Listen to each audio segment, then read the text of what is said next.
ଖଣି ଅଞ୍ଚଳ ସ୍ଥିତ ଭୀମଟାଙ୍ଗରରୁ କ୍ରୋମାଇଟ୍ ଲୁଟ୍ ବେଳେ ବନ ବିଭାଗ ଦ୍ୱାରା ସମ୍ପୃକ୍ତ ଜେସିବି ଓ ହାଇୱା ଜବତ। ସୁକିନ୍ଦା ବନ ବିଭାଗକୁ ମିଳିଛି ବଡ଼ ସଫଳତା। ସୁକିନ୍ଦା ବନ ବିଭାଗ ଅନ୍ତର୍ଗତ ଖଣି ଅଞ୍ଚଳ ସ୍ଥିତ ଭୀମଟାଙ୍ଗରରୁ ଲୁଟେରା ଗ୍ୟାଙ୍ଗ କ୍ରୋମାଇଟ୍ ଲୁଟ୍ କରୁଥିବା ବେଳେ ବନ ବିଭାଗ ଦ୍ୱାରା ସମ୍ପୃକ୍ତ ଜେସିବି ଓ ହାଇୱାକୁ ଜବତ କରାଇଥିବା ଦେଖିବାକୁ ମିଳିଛି। ସୂଚନା ମୁତାବକ ଏକ ଲୁଟେରା ଗ୍ୟାଙ୍ଗ ସୁକିନ୍ଦା ବନ ବିଭାଗ ଅନ୍ତର୍ଗତ ଖଣି ଅଞ୍ଚଳ ସ୍ଥିତ ଭୀମଟାଙ୍ଗରରୁ ଦୀର୍ଘ ଦିନ ହେବ କ୍ରୋମାଇଟ୍ ଲୁଟ୍ କରି ଆସୁଥିଲେ।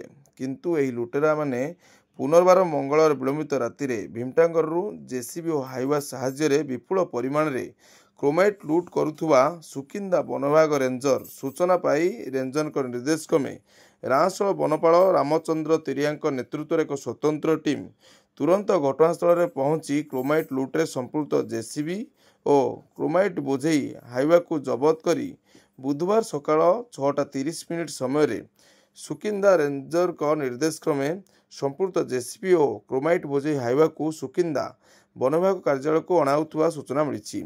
ସମ୍ପୃକ୍ତ ଜେସିବିଟି ସୁକିନ୍ଦା ଅଞ୍ଚଳର ଜଣେ ବ୍ୟକ୍ତିଙ୍କର ହୋଇଥିବା ସୂଚନା ମିଳିଥିବା ବେଳେ ହାଇୱାଟି ମଧ୍ୟ ସୁକିନ୍ଦା ଅଞ୍ଚଳର ବୋଲି ସୂଚନା ମିଳିଛି।